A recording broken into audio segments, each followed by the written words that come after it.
ಮುದ್ದು ಸೊಸೆ ಇವತ್ತಿನ ಸಂಚಿಕೆಯಲ್ಲಿ ಈಶ್ವರಿ ಬಂದ್ಬಿಟ್ಟು ಶಿವರಾಮೇಗೌಡರ ಹತ್ರ ಚೆಲುವನ ಬಗ್ಗೆ ತುಂಬಾ ವಿಷಯಗಳನ್ನ ಹೇಳ್ತಿರ್ತಾಳೆ. ಆ ವಿಷಯ ಏನು ಅಂತ ಗೊತ್ತಾಗಬೇಕಂದ್ರೆ ಪೂರ್ತಿ ವಿಡಿಯೋನ ನೋಡಿ.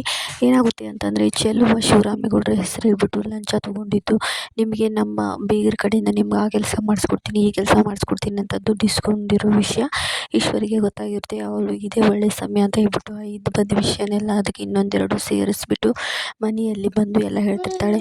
ಭಾವ ಅವರು ನಿಮ್ಮ ಹೆಸರು ಹೇಳ್ಬಿಟ್ಟು ತುಂಬ ಜನ ಹತ್ರ ಲಂಚ ಇಸ್ಕೊಂಡು ಕೆಲಸ ಮಾಡಿಸ್ಕೊಡ್ತೀನಿ ಅಂತ ನಿಮ್ಮ ಹೆಸರಲ್ಲಿ ತುಂಬ ಮೋಸ ಮಾಡಿದ್ದಾರೆ ಜನರಿಗೆ ಅಂತ ಹೇಳ್ತಾಳೆ. ಇದನ್ನು ತಿಳಿದ ಶಿವರಾಮೇಗೌಡರಿಗೆ, ನಾನು ಇಷ್ಟು ದಿನ ಗಳಿಸಿದ ಹೆಸರನ್ನೆಲ್ಲ ಏನಾದರೂ ಹಾಳಾಗೋದ್ರೆ ನಾನು ಇದ್ದು ಸತ್ತ ಹಾಗೆ ಅಂತ ಶಿವರಾಮೇಗೌಡರು ಹೇಳ್ತಾರೆ. ಇದನ್ನು ನೋಡಿದ ಭದ್ರನಿಗೆ ತುಂಬಾ ಕೋಪ ಬರುತ್ತೆ. ಇವತ್ತೇ ಆ ಅಪ್ಪ ಮಗನು ಇಬ್ಬರನ್ನೂ ಕೊಂದು ಹಾಕ್ಬಿಡ್ತೀನಿ ಅಂತ ಹೊರಗಡೆ ಬರ್ತಾನೆ. ಅಷ್ಟರಲ್ಲಿ ವಿದ್ಯಾ ಅಲ್ಲಿಯೇ ಬಂದು ನಿಂತ್ಕೊಂಡಿರ್ತಾಳೆ.